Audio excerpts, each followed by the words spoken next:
Ladies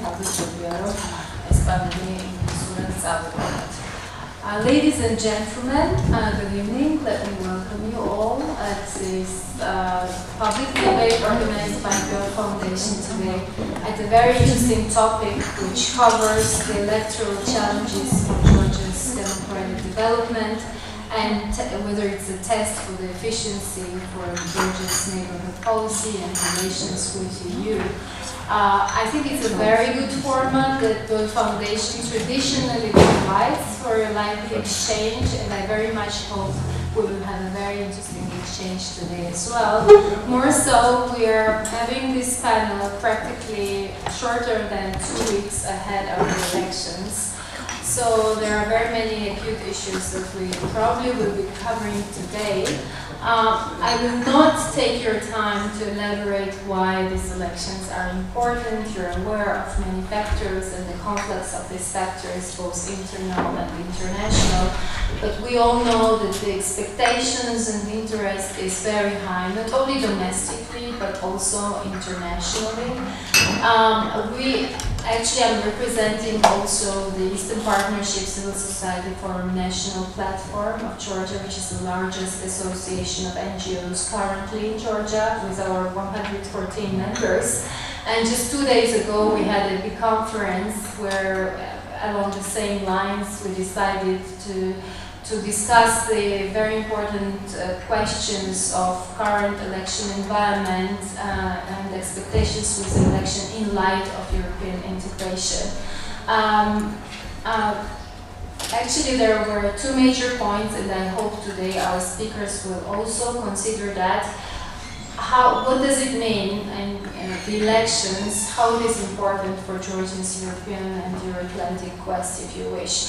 First of all, how does it translate in terms of the standards and the practices of today's environment? And second, what would be the implications for future, both short and long term?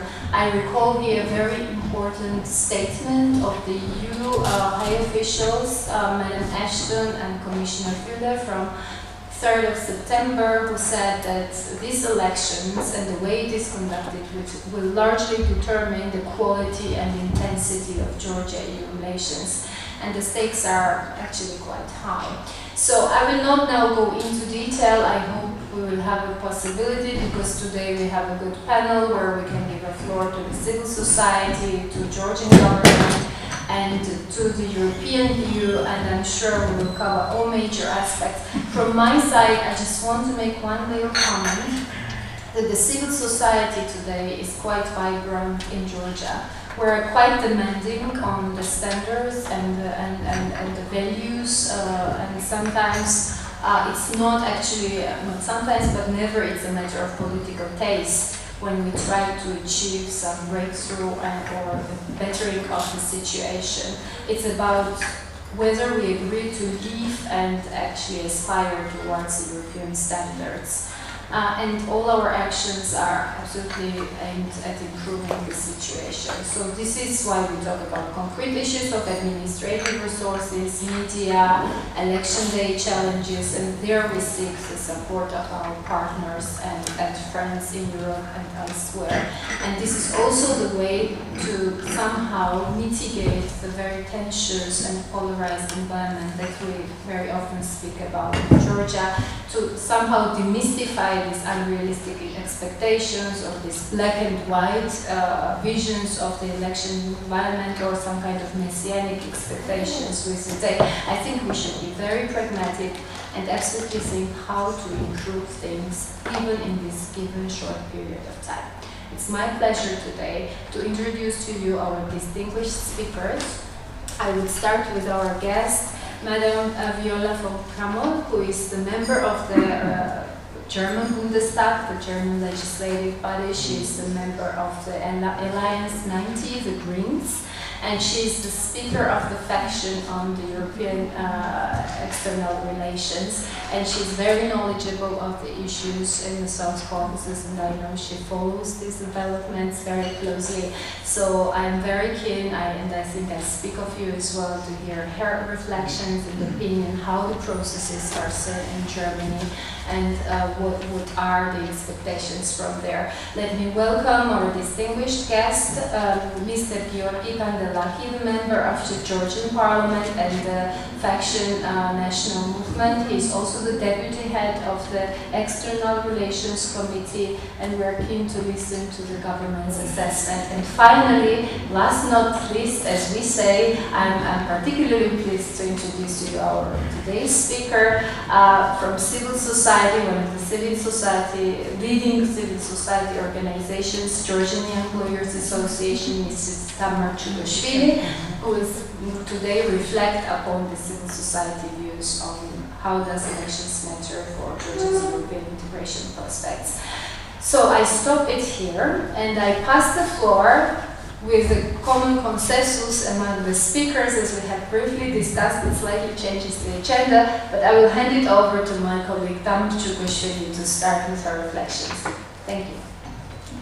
Thank you very much, Katie.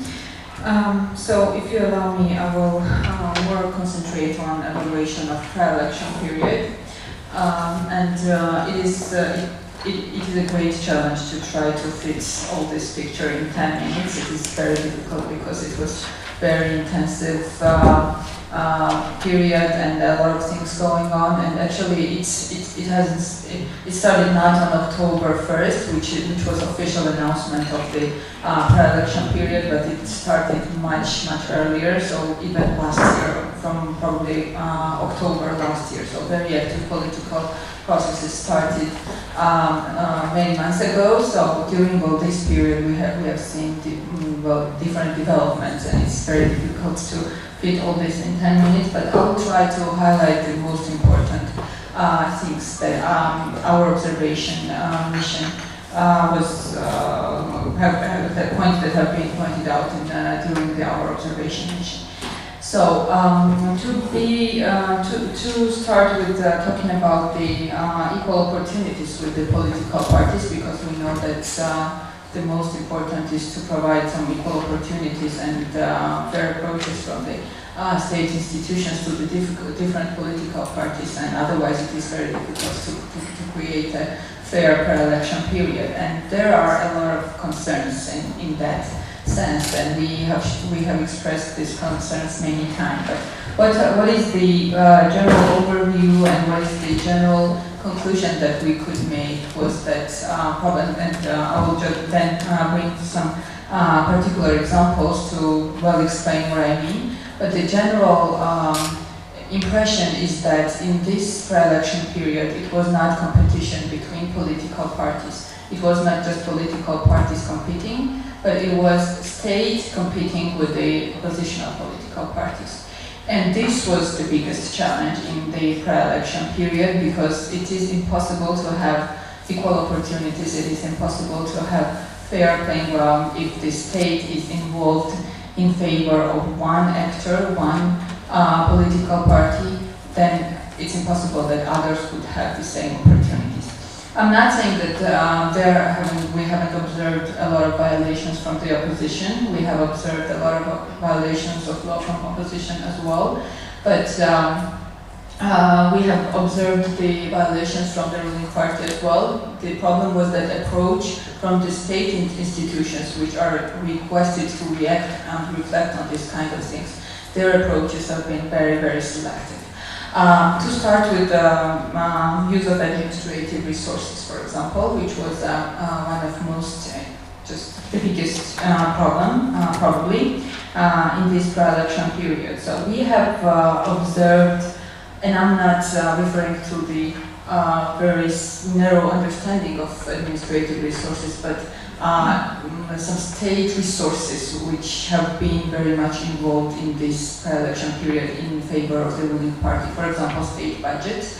And we know that the state budget, for example, is named as just as the political parties, the political party program, So we know that more profit to people, this is a political program of the ruling party, and special program of the state budget has the same name, and everything that is done in terms of this program is just considered as something done from the political party by the voters and citizens. For many years, many international organizations have been claiming that there is no line, there is no clear line between political party and the state in Georgia, but we think that this time there is no line at all, so it was very much mixed, and everything that the state was doing was considered like something that was done by the one particular political party. So this is huge resource when the state budget is used for that. And there, to give one example, for example,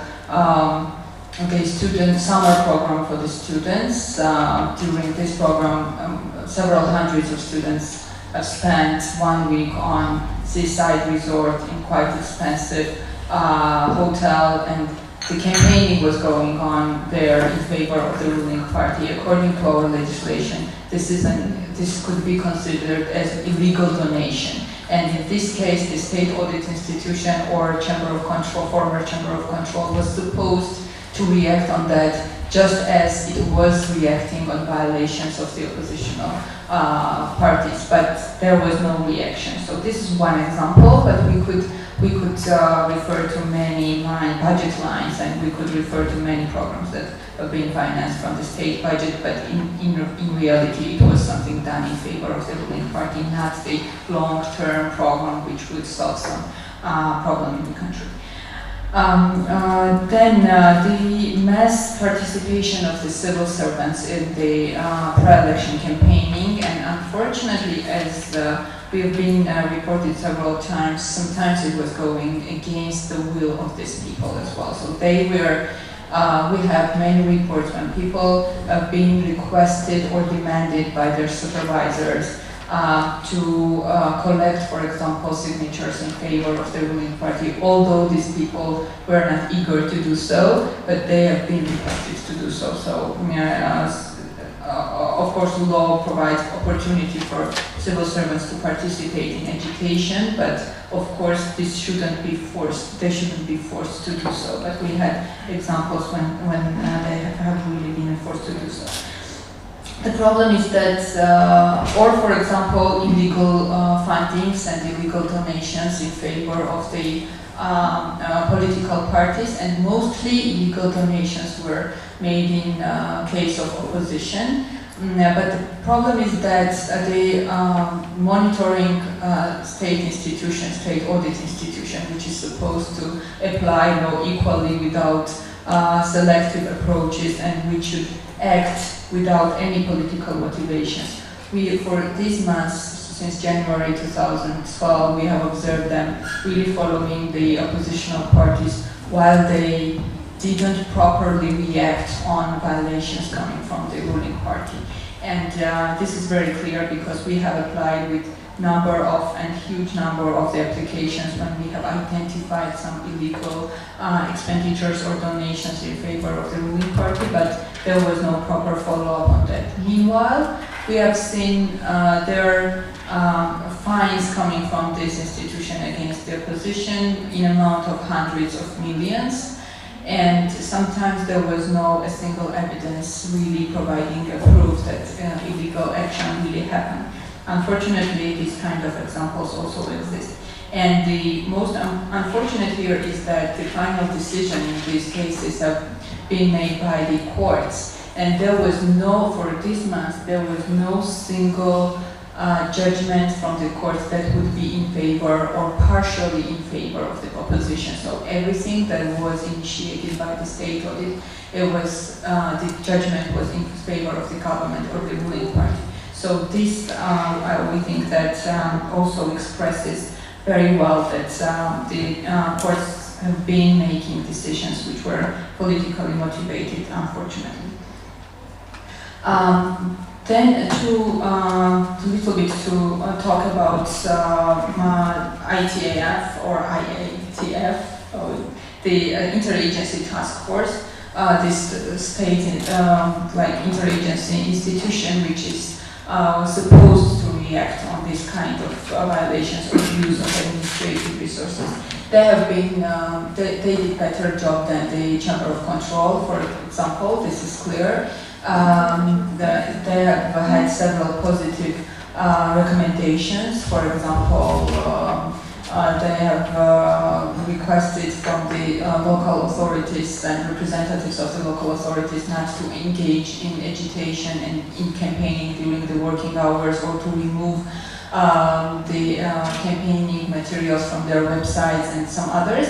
But we could clearly see that their intervention is not proportional to the violations. So they react on some issues, some smaller things, some isolated cases, for example, but they are not effective when we are talking about some mass use of administrative resources, for example, huge amount, or for example, the whole budget lines or whole budget programs which are used in favor of the political party, or some other cases as well. We could then discuss some particular cases, because in particular examples, because we have a number of examples when we wanted from the interagency task force to be more effective, but they haven't been. And the last, at the end, I want to a little bit talk about media environment as well. Unfortunately, media environment is very much polarized, and I would say that we hear propaganda from all kinds of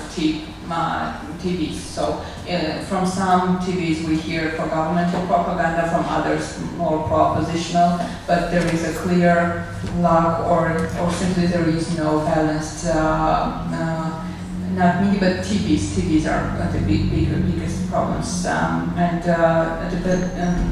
it is very difficult to get some balanced and precise information from different TV companies, and somehow media also was abused by political parties in this process. But here is also not, the approach was not equal in this case as well, because we know that pro-governmental media, they have very big coverage, absolute coverage, and doing all over the country, and they do not have any problems with the coverage. Meanwhile, more critical media, the critical media, they have had a number of problems. The positive decision that was made was that during pre-election period, must carry, must offer principles have been implemented, so which means that the coverage of the smaller TV channels was improved during pre-election period, but this principle will stop on election day. So this might cause even more tensions if on election day these TV, the signals of these TV channels are switched off, and especially after the election, post-election period when announcing the results and all this, during this period, these TV channels will not be accessible that widely. So we encourage Parliament, and we still advocate for this, to postpone the these regulations after on election day and after the election day for some until country will move to the different system of coverage. And the second issue, it was the case with Maestro and Global TV when the satellite dishes have been seized by the prosecutor's office. From our perspective, it was an illegal decision from the court without proper grounds and without properly following the procedural code, criminal procedural code of Georgia. The positive, small positive step was that interagency task force expressed will to allow Maestro to distribute satellite dishes under some circumstances, but yet we cannot see that this process is going smoothly and quickly enough. So probably it is very important to have the proper process, because there is a political will expressed from the interagency task force, but this political will needs really good implementation. So there are a lot of other issues we could talk about, like intimidations, for example, or involvement of the police in the intimidation cases, which are very, very important, but the time is very limited. We cannot refer to everything that was important in this period. I would just only mention several things which we think are, and actually also platform also thinks that is very important to have solved or somehow regulated before elections, although there is a very small period of time. The first thing is to limit the use of administrative resources as much as it is possible to do so, at least during this last 2 weeks. Second, to postpone must carry and must offer provisions and really somehow turn the process of distribution of maize traditions into very quick process in order to really let maestro to have better coverage than they have right now. And the last one, but not the least, is to really have a good campaigning, informing, awareness-raising campaigning, informing people that they, during the voting day, the process of voting is really secret and nobody's watching them, nobody's following them, nobody can watch this process because this is a big problem as well. People have impression and somehow, I don't know, the rumors are going all around the country that there are videos or cameras installed in the precincts and that this process is really recorded or followed, and this also limits the people from freely expressing their will. So we would encourage Central Election Commission, any other relevant institutions to have proper awareness-raising campaigns. Of course, we will have them from our side, but it is very important for the government to do this. So these are three things probably that even during this very short period of time would somehow benefit to improving the situation, which at this point was very problematic and probably quite bad.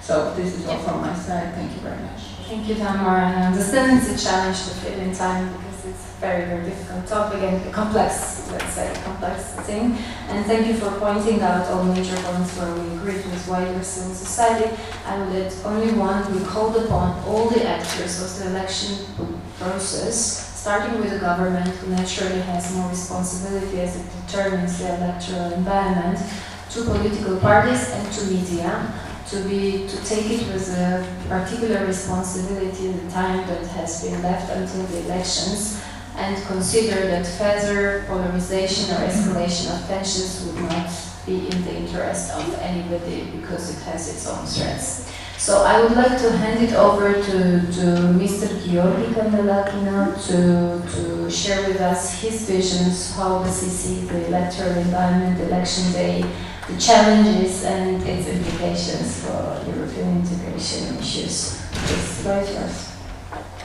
Thank you, Katy. It's an honor to be here. And welcome again. It's from Cramon. I had the pleasure of working with my colleague in Council of Europe, Parliamentary Assembly, and as well as OSCE, PA, and we've had many discussions over many issues, many times. With the permission of the moderator, I want to take a step back a little bit and respond to specific criticisms, and I promise in a very short manner in the Q&A part. And here I want to offer few points on the context of the election, resonate to the title of this discussion, on the challenges, what are the challenges, and how the whole thing fits basically Georgia's European vision, perspective, and in this particular case, the mechanisms of partnership in which Georgia finds itself today with the European Union. Well, I hope, one thing this election will affirm is that it will reaffirm that Georgia is firmly on the way towards the European idea. The idea that, contrary to many cliches that have existed in Western Europe and in Russia, in fact has not emerged recently. The idea that has always been part of some sort of social contract in the Georgian society. Whenever Georgian society had a luxury of determining its own future, the question of where it wanted to go was never even a question. It was always sort of one of the fundamental consensuses in our reality, something that is now being challenged. Until today, we have interim reports of number of authoritative organizations, international organizations that observe elections. This is, of course, first and foremost OSCE ODIHR. This is the Council of Europe Parliamentary Assembly for Electoral Mission. This is the interagency mission that was led recently by the Deputy Secretary of State of the United States, Mr. Melia. And of course, these are the NDI and IRI, both of which have the US National Democratic Institute and International Republican Institute, both of which have long-term missions here and have produced interim reports. And the picture that these reports paint are somewhat different from the picture that my friend from the Young Lawyers Association, very respected organization and critical one, as you've already guessed, painted. And I will later try to explain why. But now I want to argue that there are four main challenges in this campaign, two elections and two more important and fundamental things. And these challenges I would sort in short-term and long-term context. I would argue that there are two short-term challenges deriving from the campaign and two more long-term challenges with some very serious implications. The first challenge, and I'll start with short-term challenges. The first challenge, of course, has to do with the influx of money in Georgian politics. Money of the proportion which is unheard of in Georgia. The proportion which is, you know, when I discuss this with American friends, I'm saying that this is the same. If we imagine a theoretical situation in which a new contestant in American politics would have a property of $3 trillion and all of that money would be in Iran. Of course, every parallel is flawed, but nevertheless, just to point out the proportion, what we are dealing with. The money that is on the table is twice as much as the Georgian budget. And of course, a promise to spend private money in the state sort of life is a peculiar thing to hear, but to start doing that before the elections have actually taken place is rather something that is not compatible with any law of any country, and hence vote buying is a widespread abuse of which is a serious challenge to the state institutions in Georgia, and especially in the beginning when this money was flooded into the Georgian reality. Of course, it was a big challenge, and Mr. Ivanishvili, who hasn't been mentioned so far, but let me mention him, was himself who said that we will find every loophole that there will be so that we can spend this money. And the approach to the law. Ms. Chikashvili, who is one of the leaders of the Georgian Dream, said that we will not obey this law. And actually, the Council of Europe Parliamentary Assembly Electoral Mission very clearly responded to that, saying that disagreement with this or that norm of the law is not a sufficient basis to disobey the law.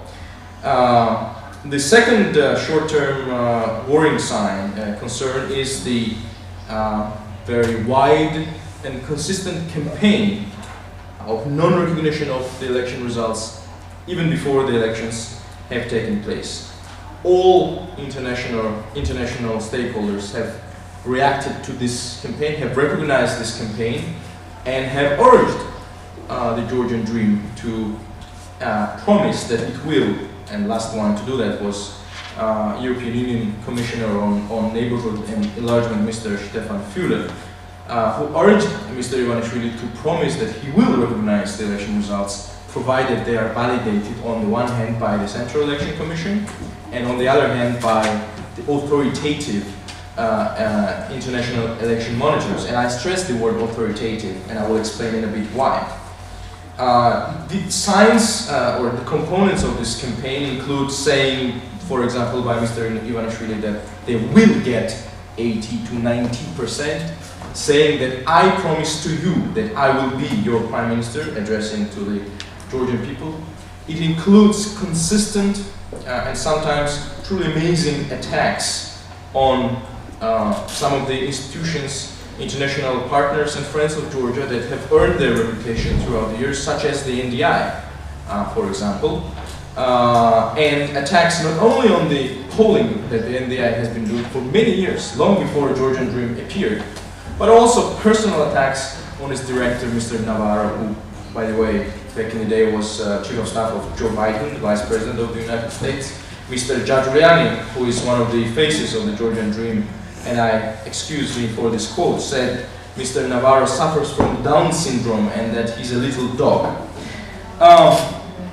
This also includes a statement that people will gather at every polling station, up to 100 activists, starting from 5 o'clock at night, to defend votes, whatever that means. As I said, it includes the consistent attacks on the most authoritative polling that we've had in this country for a number of years, and includes introduction of murky polls with undisclosed funding. And we've had a number of such polls which go starkly in contrast, dramatically in contrast with the polls that have earned a reputation of being credible. This also includes the introduction of fake election monitoring organizations. And I regret this was not mentioned. And primarily, I of course mean a newly emerged organization called Committee for Open Democracy. It's an NGO registered in Florida. It claims that it's an election monitoring organization without experience of election monitoring. They claim they've observed elections in Moldova and Ukraine, although apart from this claim, there is no evidence that they actually really did that. And what's most important, this organization has undisclosed funding. Its funding is secret. And we have good reason to believe that the sole benefactor of this organization is Mr. Giorgi himself. The goal of these fake polls and fake election monitors is not to earn sort of the strong legitimacy. They know they cannot, but their goal, their objective is to distort the picture. For an outside observer to say that there are these polls and that polls, and there are these reports and those reports, and it's really unclear, really claims and counterclaims, and let's just stay out of that mess. So these are these two short-term challenges, so to speak. The long-term challenges, which in my view are more serious and merit another discussion, would be this. First is the erosion and consistent campaign of erosion of number of fundamental consensuses that we have had in this country, or that we managed to achieve in this country over the last few years. One such consensus is the need and necessity to integrate minorities of all sorts, ethnic minorities, and I shall remind you that for many years, ever since the occupation of Georgia by Soviet Russia and then Soviet Union in 1921, Georgia's ethnic minorities didn't really know which country they lived in, especially those that were lived in isolated areas. The Soviet Union did everything it could to disconnect these minorities from Georgia. And we have by now a solid and rather astonishing number of statements that are directed against minorities, and I can only point out just one or two. For example, Madame Kobakhidze, who is the formal chairperson of the party, said that the goal of the government is to fight Orthodox Christianity in order to please Americans. So quite interesting explanation. Mr. Bregazi, I think, who is an affiliate, said that that it is right it would be a good idea to gather all gays and sing them in the sea like Hitler did. Which is, there is a date and issue of a newspaper in which he said it. So there is a solid track record of statements. I like Madame Dolidze, who is a campaigner and party affiliate, said the Georgian government invited Charles Aznavour to perform in his native city of Akhatsikhe in order to increase Armenian influence in South Georgia. And the second consensus that has been challenged is the NATO consensus and the EU consensus. And there are two symptoms, and I'll quickly end with that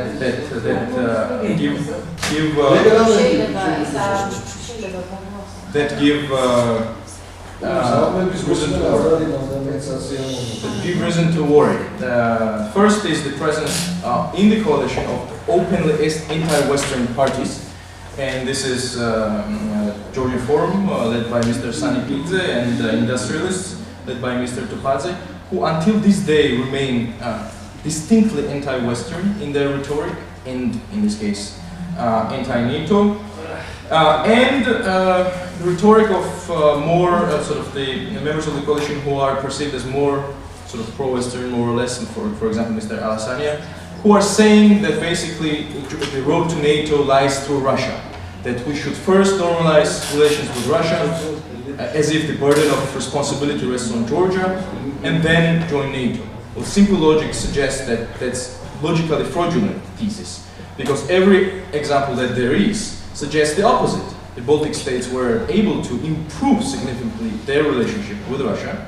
It's not perfect, but it has been significantly improved only after they joined NATO. So perhaps I'll end with that, and with your permission, I'll respond to the criticisms.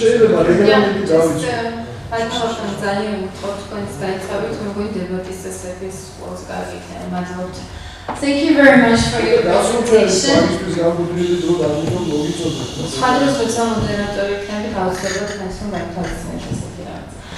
Excuse me for this intervention. I'm just trying to bring the discussion into the, because we have a clear format. Of course, it's very difficult to kind of fit into 10 minutes, but I mean, we had some very interesting points. From my side, I thank you for your presentation. I have a feeling that we a little bit lack here the opposition representative to actually respond to that, because it seemed to me that it was challenges pointing out the sides that seem to be challenging to our speaker on the opposition.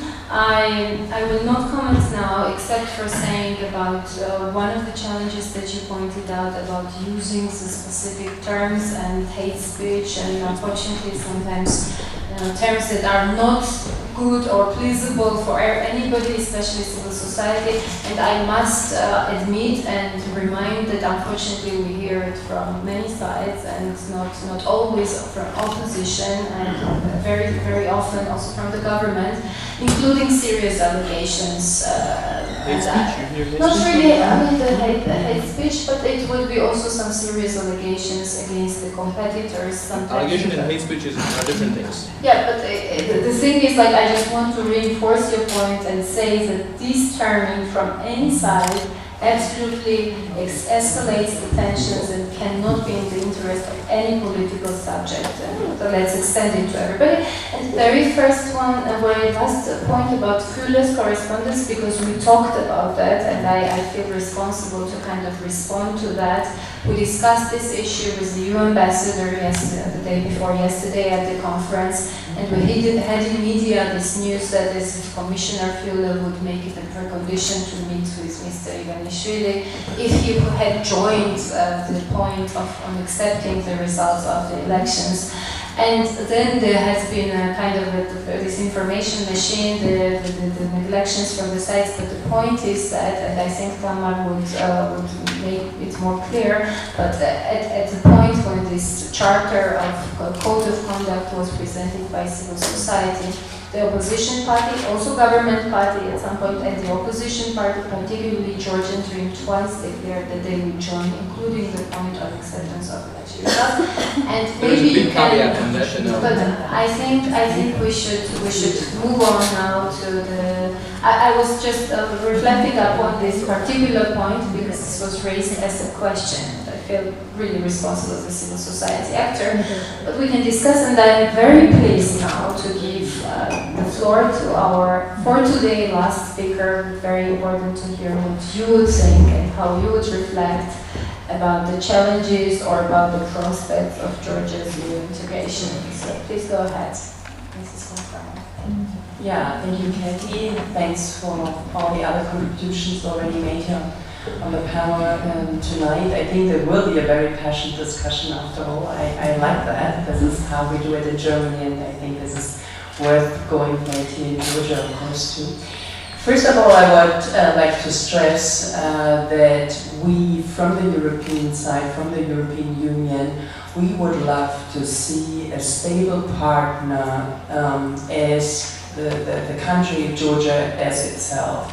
So no matter who rules and who governs this country, should at least draw us a picture for a long-term perspective, for a long-term partnership. And if you look at the so-called Eastern Partnership, which is created only three and a half years ago, mainly driven by the Swedish and Polish friends of the initiators of the Eastern Partnership, we look for, let's say, more the good guys, the innovative, the driving forces in this Eastern Partnership.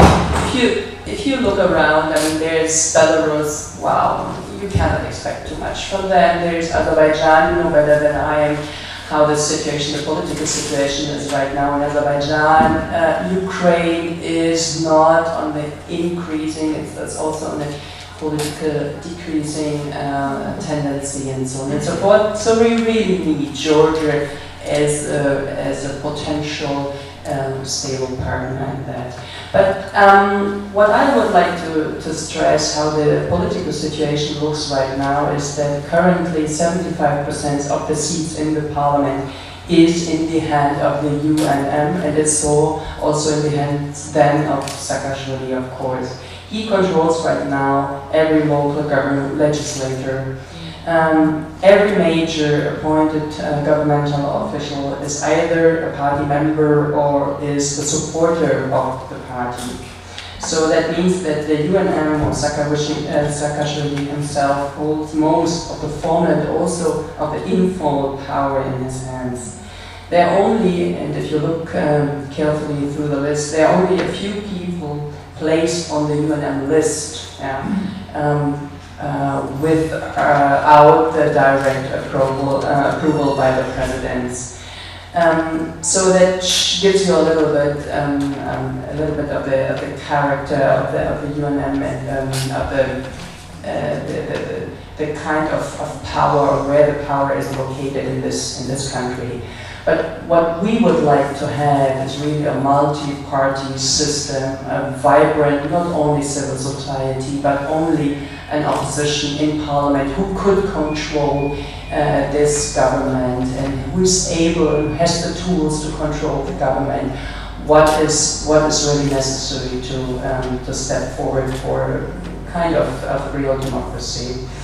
So far, and what we have figured out is Saakashvili governs mostly through edict rather than through legislation.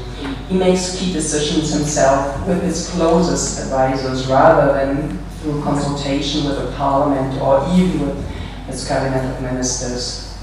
And that means that Georgia is dominated by a strong ruling party, and it still is led by the man who founded it. And so there is now, Georgia is somehow as on the crossroads. And therefore, the decision to be made now by the governing party and by the top leader can, from our perspective, not continue forever. So there must be, even in the internal party structures, there must be somehow an opening to have a more multi-party system here in Georgia, which is less highly personalized, and is also what we see right now. I mean, probably Giorgi and Kandelaki will refuse that, but we see a behavior by Saakashvili which is very similar to the other rulers in that region. It's similar to Putin, it's similar to Nazarbayev, it's similar to Aliyev. And of course what we would like to see is really a democrat by his own approach. And what I like to see with this election is that he can prove he's different from those. He's different from the old typical Soviet style of rulers. And what we have found out in these pre-election campaigns, even if NDI and some of the other so-called, how do you call them, authoritative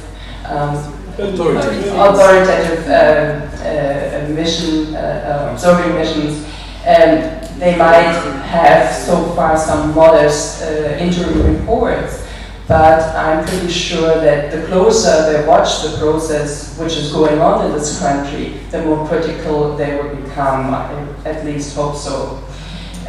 So I don't want to speculate concerning the future of Saakashvili himself, but nevertheless, this will be essential also for the future of this country. So whatever step he takes, it is essential for the future.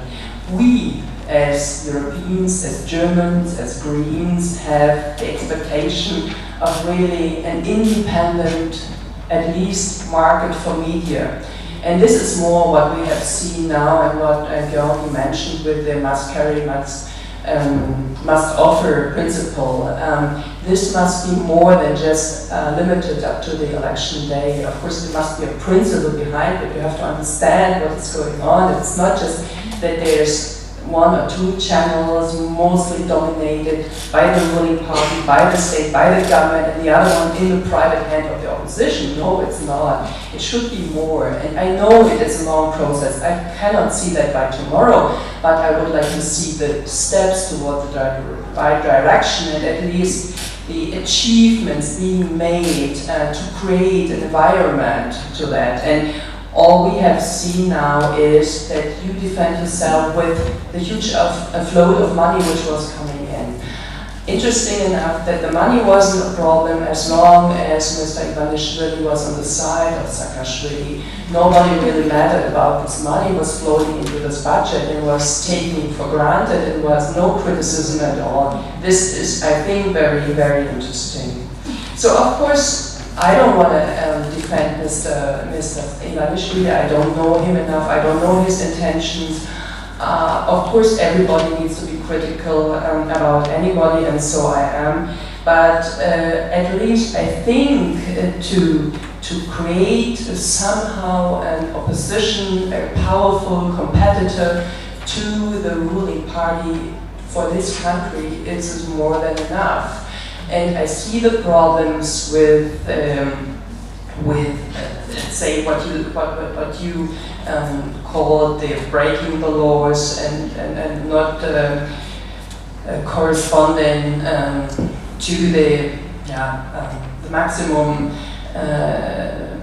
money which is allowed for each person to donate during the election campaign. This is absolutely correct, and of course it needs to be criticized. But in this environment, and I always try to find out how the Greens were established more than 30 years ago, and try to work out with only a little bit of money that really could run a campaign which was visible, because there were free and fair access to all kinds of media. Even the majority of the ruling party at that time, either the SPD and the Social Democrats or the Conservative, didn't like us at all. Yeah? They were really fighting against us.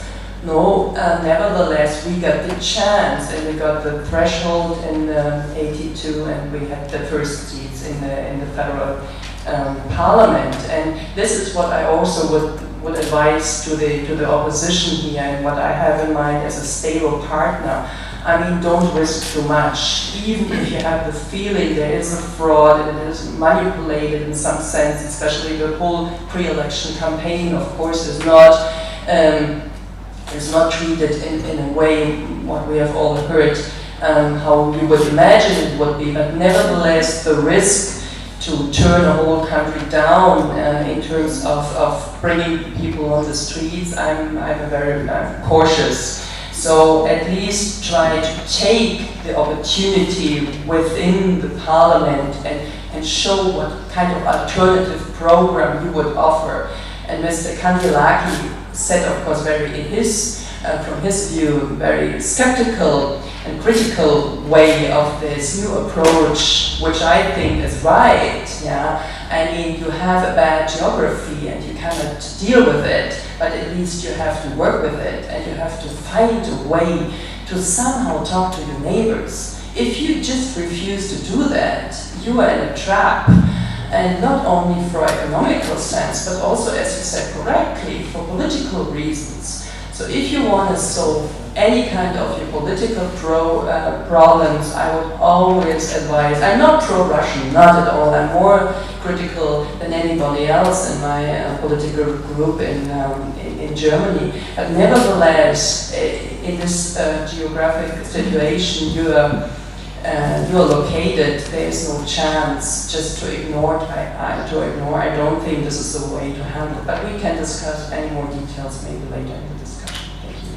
Thank you very much for sharing with us your opinion quite openly and for some expectations that you have for more independent media, for your environment. Before I hand on the floor to the debate questions, actually just very brief point about it is indeed very interesting how this picture is seen from outside, and perhaps at least regrettably for me sometimes still, the picture is seen in the prism of the persons, and whether somebody is good or bad guy, or we should speculate now whether Tsikhelashvili is good or bad, or And I mean, as I mentioned in the beginning, I think the efforts of civil society here, when we talk concrete problems, is about to have the institutional guarantees and the guarantees that then programs, issues, really contents decide, and not the persons or how they could be perceived from outside, and what kind of expectations,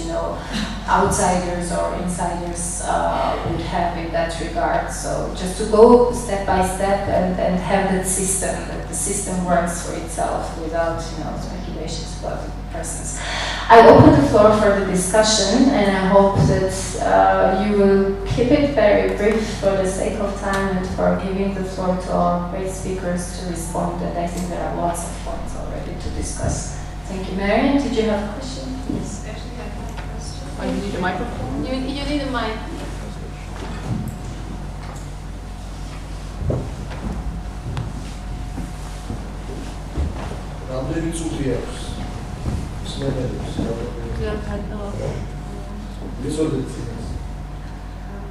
Thank you very much. I would like to thank, first of all of the speakers for the very interesting talking points, but I have a question actually to Mr. Kandelaki. With regard to the point that you mentioned about the elections and the pre-election campaign threatening fundamental consensus in society, I would like to ask you, how do you think that this consensus was achieved? Obviously, I'm not speaking about hate speech, and I believe that there should be really very strong measures, including probably legal measures against hate speech. But with regard, for example, about geopolitical points of view of the parties. I mean, I'm coming from Austria originally, and you can believe me that in the Austrian political debate there are a lot of actors and statements and comments that I don't like. But I believe that this is a part of democracy as well, which has to be accepted. So I would think that the consensus should be built on the basis of more than one opinion. Thank you. Shall I collect a few questions and then you have a panel for corresponding? Nina. Yeah, yes, I say.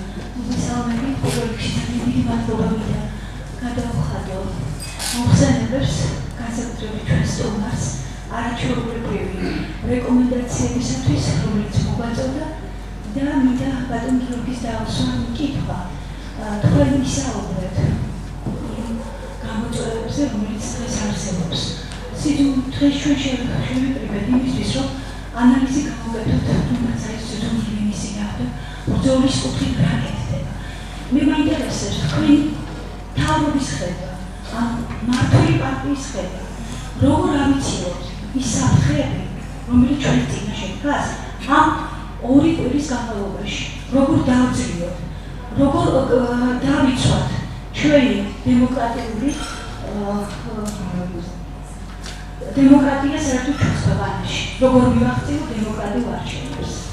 მადლობ, ნინო ელისბარაშვილი, ქალთა ბიზნესი. ძალიან გთხოვთ, წარმოადგინეთ სხვა შემთხვევაში და please introduce yourself. მადლობა, კოლოგი კაბულზე, კავკასიური ინსტიტუტი. ჩემი შეკითხვა ეხება პრობლემას, როგორც არის ესეთი machine policy, ანუ პოლიტიკური კორუფციის თემა, რომელიც ფაქტურად გულგასვლის მთელი ამ პრობლემატიკის გარშემო, რომელიც აქ ჩამოთვლილი. მე მინდა უბრალოდ ამ თემაზე მოვისმინო ქალბატონების პოზიცია და ბატონ გიორგის შევახსენო, რომ ამ თემაზე მე შევთავაზე მათ შორის ბატონ გიორგის შარშან დეკემბერში წერილობით მოვმართეთ მე თქვენ ამ თემაზე დისკუსიის დასწრებისას მე სტატიას დავწერე ამ თემაზე და იყო პარლამენტიდან, ანუ პარლამენტის ბიბლიოთეკაში დანიშნულებოდა დისკუსია ამ თემისა და პარლამენტიდან დაიბლოკა ამ თემის განხილვა. ეს განსაკუთრებით. კარგი, მადლობ კიდევ უარი ერთი შეკითხვა და მე პროცესში შევიდე.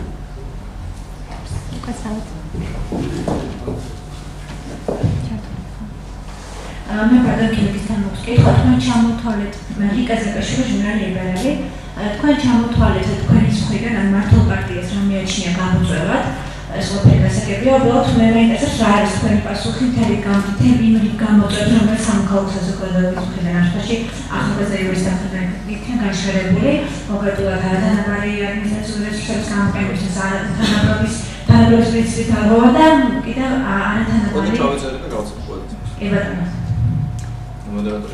I think we have quite a challenging task ahead, so this was the first round of questions and I hope we will have the time for small remarks at the end, but shall I give the floor then, because most of the questions were to Mr. Giorgi Kandelaki, who will try very briefly reflect upon quite difficult questions.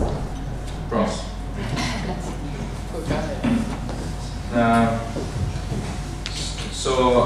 With regards to the guest from Austria asked with regards to the consensus, how this consensus was achieved, and why would we have to oppose, the presence of such views in the public discourse? Isn't that a sign of democracy? How the consensus was achieved in terms of minorities and the need to integrate minorities, this was achieved in large part, I would argue, thanks to consistent and sometimes very stubborn efforts, campaigns and policies of our government that advocated integration of ethnic or otherwise minorities, or religious minorities, for example. And it's a very important case when we adopted the law last year on the registration of other religions as religious organizations. We had demonstrations in the street. We had church opposed to that.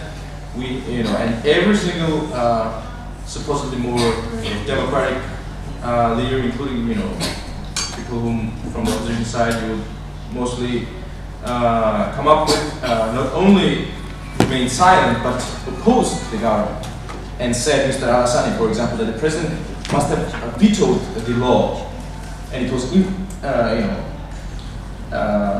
not right to do it without the permission of the patriarch. This is a secular state. With regards to NATO, the consensus, I would argue, and that's another conversation, slightly academic, the consensus goes back to years and periods before NATO was created. Again, if we have examined the First Republic, 1921, there again, it was absolute social consensus, social contract that Georgia had to go towards Europe. And today, those who support Georgia's NATO integration, their number far exceeds the supporters of our party. Far exceeds, and has always been so, and it was affirmed at the referendum that we had on January 5th, 2008, when 77% of voters supported Georgia's NATO integration, far bigger number that then President Tsikhelashvili obtained in his re-election. Whether these people should be allowed to be part of democratic picture or not, sure, every opinion, and Georgia has very, very liberal freedom of speech legislation, more liberal than many European countries. Defamation and in general on freedom of speech, and surely every opinion has a right to exist. Even opinions that, in my view, are unacceptable, for example, from the side of Madame Boell, who goes and stands side by side with Mr. Putin and receives Russian army parade. In my view, that's unacceptable, but even that view has the right to exist. But the question here is that people who have a very solid track record of hate speech, very radical hate speech, who have been, as a result of this growing consensus, marginalized in the society. Now we see a policy on the side of Mr. Ivanishvili of their, I should say, mainstreamization. These people who have been dramatically marginalized, they have been brought to the forefront of the, for example, election list of the Georgian Dream and will surely make it to the parliament. And then we will have to hear their views. Fine with that. I'm fine with that. I'm just saying that this is a step back for the Georgian democracy. And this is a step back, the influx of the money is a step back for the development or institutionalization of political parties. I mean, the one thing that this influx of money overshadowed was the fact that before this influx, there was significant increase of public funding for political parties. There's more than 60% of all public funding, actually up to 70% was going to opposition parties before this influx ever took place. Mr. Ivanishvili himself said, and I'm afraid he's part of that, he just has $6.5 billion. He said, quote, "The goal of the government is to reduce the ethnic Georgian population to 40% of the population of the country." So, now the second question, how can we avoid the hate speech? Yeah, actually, I think so, but just for the sake of time, I would very much like to, because you have very, very difficult plates, yeah, it's a lot. I would, to answer the question. I know, but would you please, try to focus on something that I would then extend also to other speakers, like, for instance, how to be really practical now, not to throw stones on other sides, because others may also throw. I mean, I think I know that you may have arguments and something that you can share with the audience from your opinion. However, what shall we do in the remaining 2 weeks to make the situation better? Do you see any room for improvement? And one of the questions that was also the concerns that are shared widely by the civil society, do you see them as concerns, and do you believe there is a room from the government or opposition parties or whoever you wish, how to make it better? All right. And this extends also to other speakers. I would appreciate then your opinions as well. Thank you. But I have to answer questions because they were directed at me. How to avoid these things? I mean, again, Georgia has very liberal freedom of speech law, which was adopted in 2004 and is praised as such by Article 19, for example, which is one of the leading civil rights NGOs in Europe, based in London.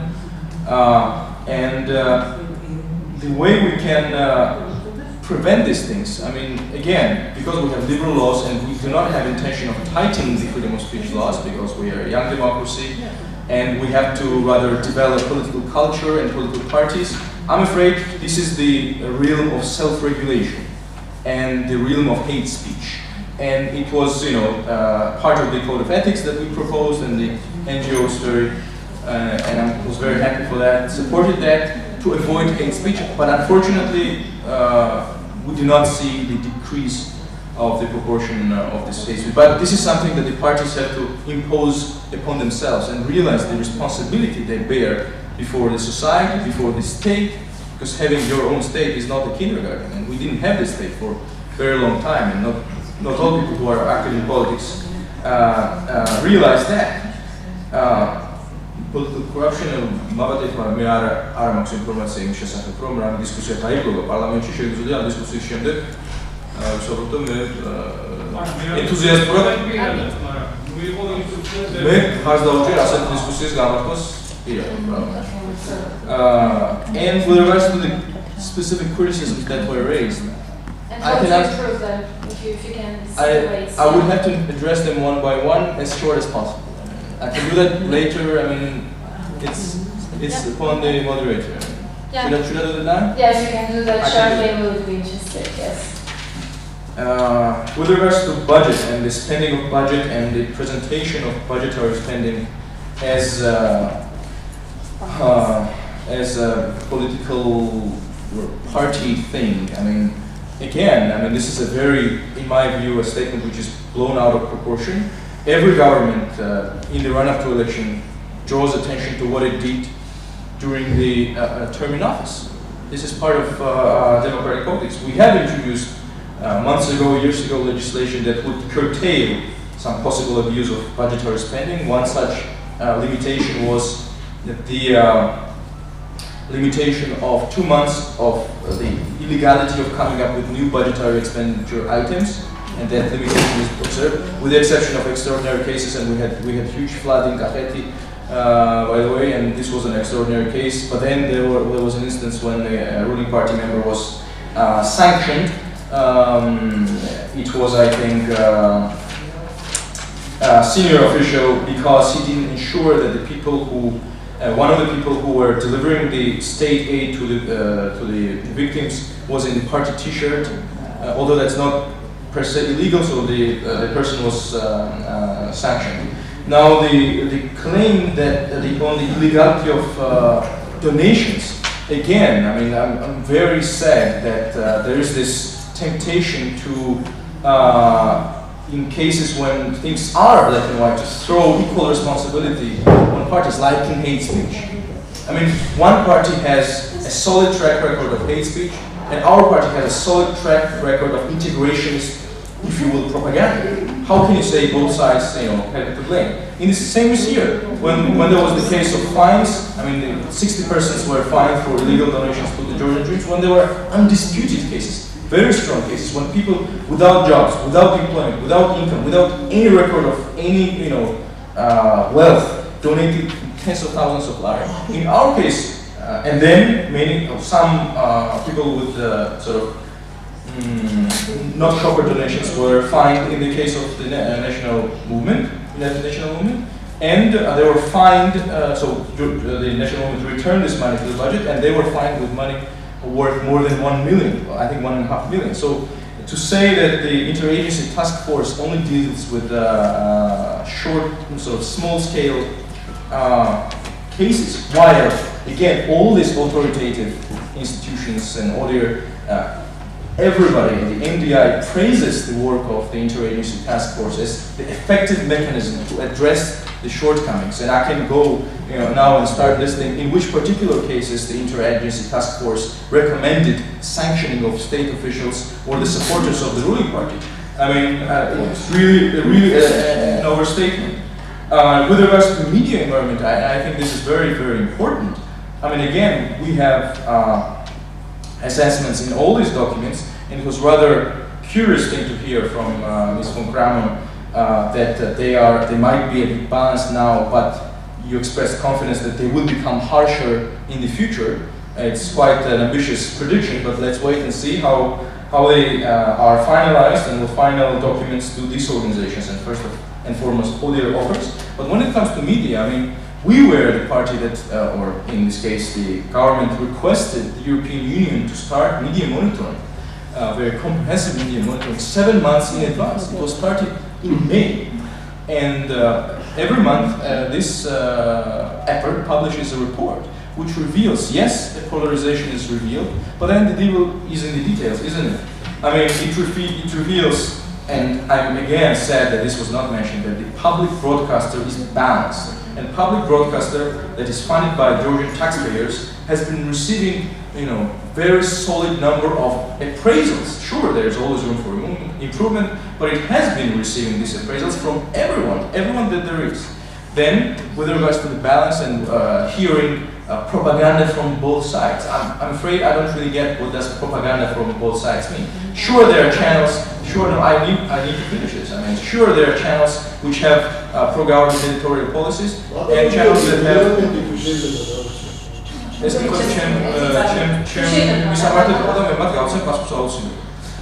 Sure, there are channels that have pro-government editorial policies and pro-opposition editorial policies, but the context that this monitoring offers indicates that there is a gross disbalance in the coverage of, for example, Channel 9. For example, Channel 9. I would like to. Can I ask you the question? Yeah, of course. And about the media. Final question. Yes. Sure. Can I add up to you, because I really wonder, because I think the major point here was about not only the disbalance, which we all know if we switch the TV on, but it was also about equal access to diverse information. And the 2 points that have been mentioned by Tamar, shared by more than 60 organizations in the national platform, was about the mandatory transit of all the channels, and the second was about the satellite dish antennas, and we supported this process to be carried out quickly so that actually population gets the opportunity to view those. Whether we like it or not, they are different, but it's diverse. So what is your opinion? I would very much be interested to hear that, and maybe then we can round up. With regards to equal access, when I'm saying public broadcaster balance, it means that these multi-million project peoples and experts sit down and count how many minutes do different qualified actors get in prime time on all of these channels, including Channel 9 or public broadcaster and so forth. And this quantification reveals, and they measure talk shows and news reporting and political advertising, which by the way in Georgia is free of charge. Even on private channels, political advertising is free. And for whatever reason, Georgian Dream didn't use 2 weeks of it for some reason, which was strange. So, and then this quantification reveals that public broadcaster is superbly balanced, and then the editorial policy is the coverage of the two is also more or less balanced, but editorial policy towards government, and the other channels are disbalanced, and the Channel 9 is pure propaganda. This is what I think we can have a look at the monitoring. Sure.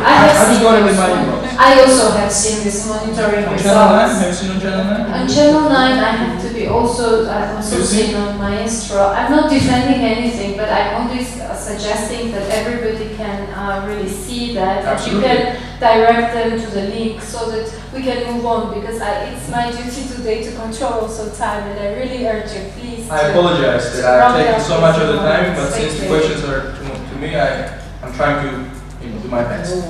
On the dishes, and you yourself said that a solution was found with regards to Maestro dishes, and I am happy that this solution is, and actually a meeting was to be take place in the Interagency Task Force today, and I have sincere hope that the decision, whatever it is, will go ahead, and all sides will be more or less satisfied. With regards to global TV, and I mean nobody had questions over the fact that the distribution of these dishes, and they bought million dishes, was presented as campaign effort. And the political leaders at mass rallies said that we, the Georgian Dream, will give these dishes to you for free. So nobody, I mean, that's called, vote buying. And last note, I mean, one thing that I did not mention was the pressure that the Georgian Dream is exerting upon the Georgian civil society. And Ms. Chugoshvili didn't mention this fact that she herself had with Mr. Ivanishvili in Maestro TV. And the result of this pressure, and there has been a consistent campaign of blaming so enormously critical organizations such as the Young Lawyers Association, but also others, as being government studios. And I very much regret that the result of this pressure is that less and less these organizations, of course, they do their best, but less and less these organizations point out to regrettable sort of violations that take place on the side of the Georgian Dream. For example, the hate speech. Hate speech is not a joke. It must be addressed. When Manar Kakabadze says that homosexuality should be criminalized, I mean, we should say something about it. I think we did say actually yesterday as a white civil society, we made a very clear statement about the hate speech, about allegations, about all the forms that are non-acceptable, even though you can say it's part of the democratic process, but we said this is something non-acceptable and not in line with European standards, again applied to all political subjects. So I think we share that. We didn't hear that. You would, probably I would send you this, so I think I have it here, you can even read that here. Anyway, I pass the floor to other speakers, maybe with the questions that you picked or some of the reflections before we round up. Thank you. Yeah, I would quickly respond to 3 points Mr. Kandelaki made. First of all, this hatred speech, I mean, you see there on this billboard behind Mr. Kandelaki, for example, a seminar and workshop exactly to that topic. And obviously, this homophobic tendency in this country is nothing new. It is really sad that it is picked up by some of the candidates, obviously, of this new party, Georgian Dream. But nevertheless, it is a society, it's a problem of a society, and if you, as a different party, would like to step aside and say, well, we are different. We integrate the ethnic minorities. We stand for the rights of the ethnic minority, of the sexual minorities. This is great. That's how you do political competition. But then do it, Show the voters that you are different and that you are not one of these hatred speech guys. This would be the advantage of this political game. But instead of saying, well, they use hatred speech, okay, they do it, but obviously there's a society which pick it up, unfortunately. So if you as a government, as a ruling party, had observed that before, you could have introduced a different curriculum in schools, try to mediate that, try to bring more diversity in police station and so on and so forth. So it would be up to you to really fight against those hatred speech and homophobic tendency, I would recommend. The second point with you saying in the 1920s there was a long-term consensus social contract about Georgia going towards Europe. This is right, and nobody, didn't understand that anybody cancelled that or quit that. But I wouldn't draw a line between NATO, this is a North Atlantic thing, and the European Union. I think that most of the people I talk to, they are very happy to really go this ambitious path toward the European Union, and everybody in the European Union will support that. Whether the time or the window of opportunity for NATO is open right now, I'm not really sure. And you brought the example with the Baltics. This is right. In the 90s, there was this short window of opportunity. Unfortunately, we don't have it right now in that very situation. I wish we could just offer this alliance to you, and it would be easy to include that. It is not Germany who fears some tensions, and not only tensions, and so on and so forth. So I would just recommend the integration towards the European Union was never quit by anybody, but the cautiousness to go directly to NATO, I think, is a rational one. Everything else I can add later. Tamar? Yes, I will try to be brief. As for Mr. Kandelaki mentioned, some attacks on our organization, but that's true. We feel attacks from both sides, actually, from government and from opposition, and probably this is the challenge when you're impartial observer organization, that everybody tries to somehow criticize you or somehow influence your judgments, and so government shouldn't worry about us being kind of not speaking about the violations of the opposition, because the situation is balanced, so we feel pressure from both sides, therefore there is a balance. And it's also strange that sometimes, often, mostly government misses our critical statements towards government, and there are also labels from naming us as an opposition names us as pro-governmental, so this is what happens when you try to be really stand in between and do your job. As for the question, there was a question regarding the political corruption, and well, indeed, there is a opposition leader who has huge, enormous resources, and we feel that these resources are around. But for us, it is important, and I'm not going to say anything about some political statements and political things that have been mentioned here. But for us, it is important how the process goes. What is the process? How the government manages that challenges that exist. And we can clearly see that the government institutions that need to be impartial, that need to act as governmental institutions and not the party, some party institutions, or be in favor of one political party. This is not working. So the government is absolutely, and different institutions, which I already mentioned, state audit, Central Election Commission, police, prosecutor's office, courts, we can see them working together against political opponent. And this is very clear when discussing very particular examples. And Giorgi mentioned that there have been fines against ruling party, so 2 or 3 cases, which was absolutely not proportional and adequate to the violations that are there, and there are evidences that violations are there in cases of ruling party, but there is no reaction on these cases. Meanwhile, we have seen fines from the state audit institution without any evidence, without single evidence, without single proof that violation really happened. But there was enormous fines and enormous sanctions on that.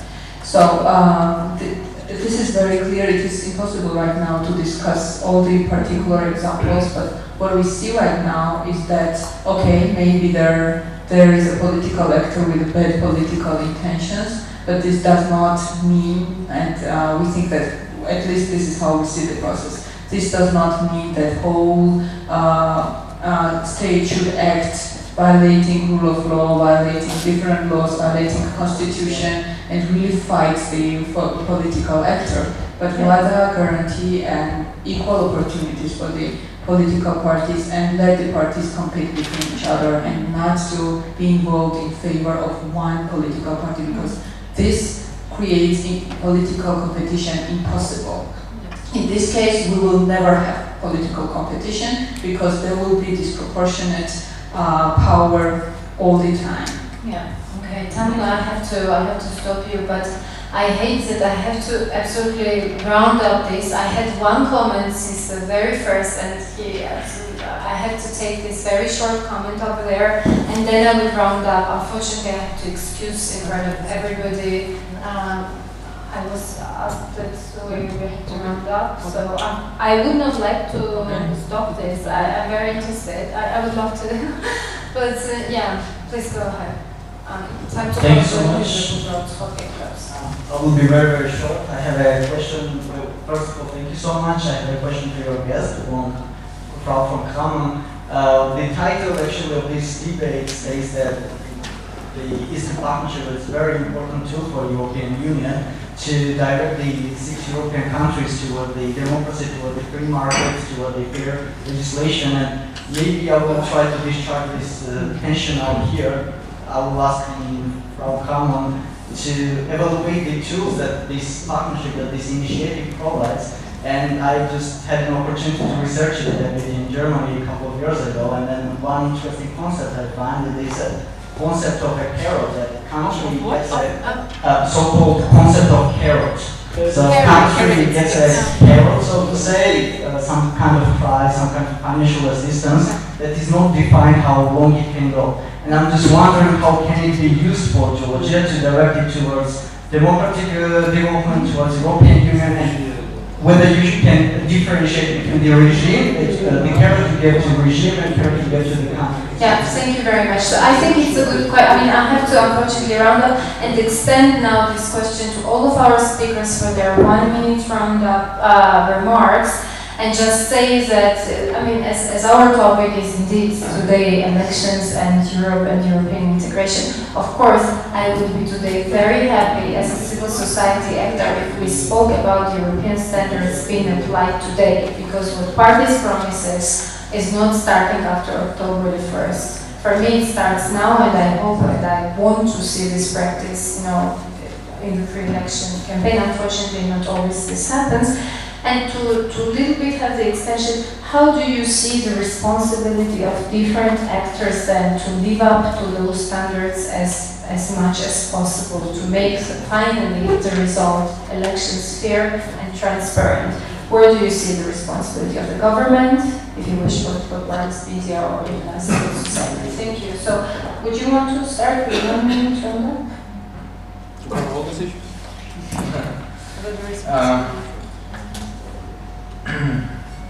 Just a note to what Viola said. I take your approach to EU as a membership perspective hint. Yes. For Georgia.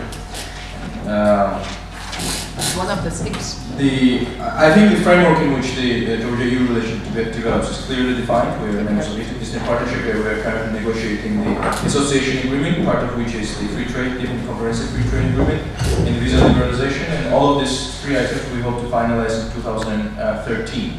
With regards to elections, once again, the elections, I mean, the scrutiny that the Georgian government was really firm at attracting to Georgia is unprecedented. That scrutiny that we invited. We invited everyone that there is.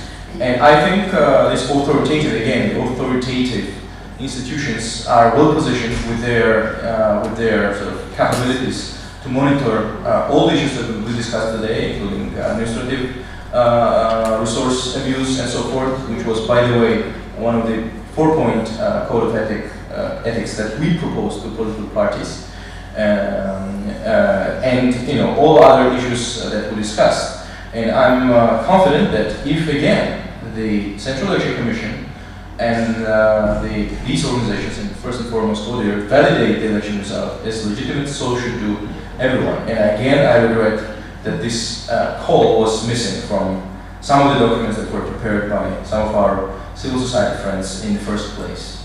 So, to conclude, I'm remaining cautiously optimistic. I think the return of things that we thought were part of history, such as hate speech, such as the attempt to revision Georgia's Euro-Atlantic course, these returns are temporary. I think Georgian democracy and Georgian state will successfully withstand these challenges, and the institutions,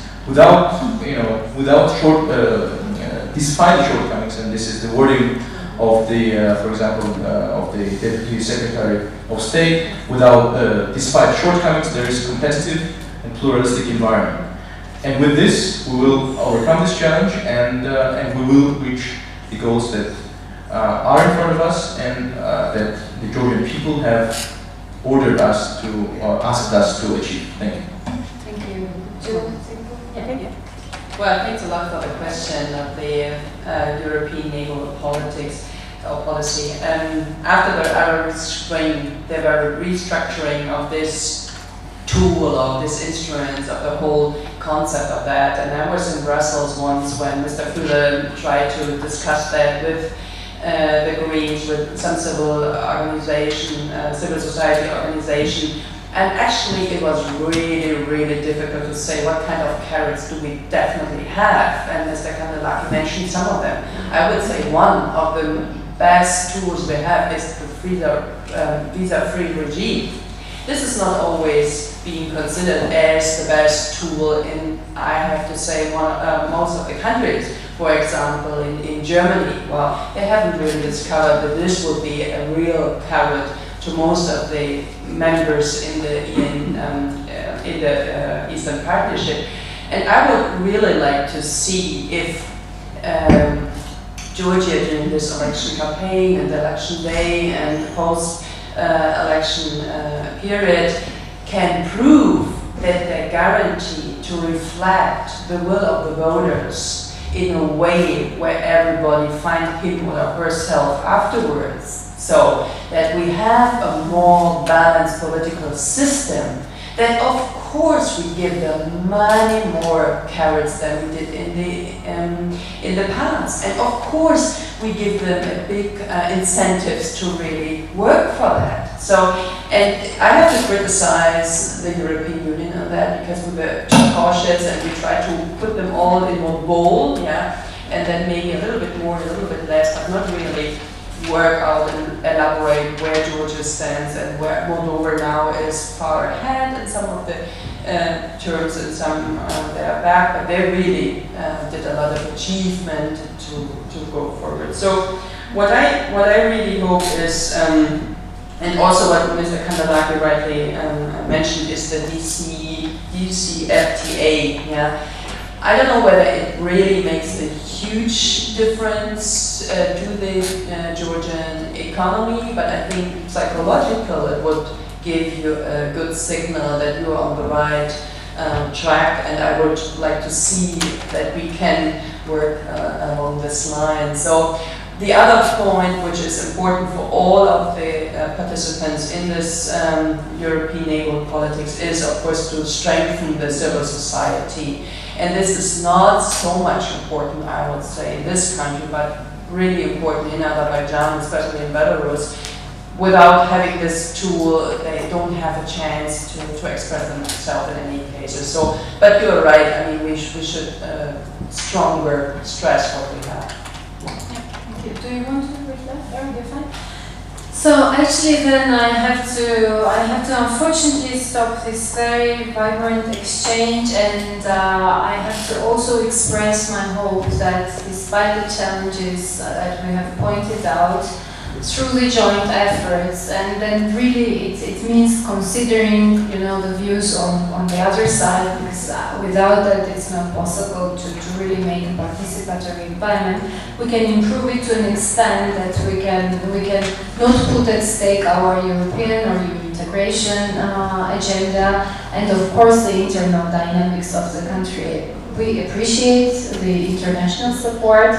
We are very much looking forward to the international local observation assessments, and we hope that we will have the standards that give them a floor for these positive assessments. However, I would also like to urge all the parties here, the government, political parties, that please also sometimes listen and please, you know, consider the voices of the civil society. It's important what comes out from the EU, but we are here, you know, watching the situation all the time, and we are acting as watchdogs, and our aim is to improve the situation. So, you know, I express my hope that also we also need a little bit of a strengthening. So we are trying our best, but of course more room would be nice. So thank you very much for this exchange. Thanks to our speakers, and please join me in applauding them in a sign of thank you. Thank you very much. Have a good evening.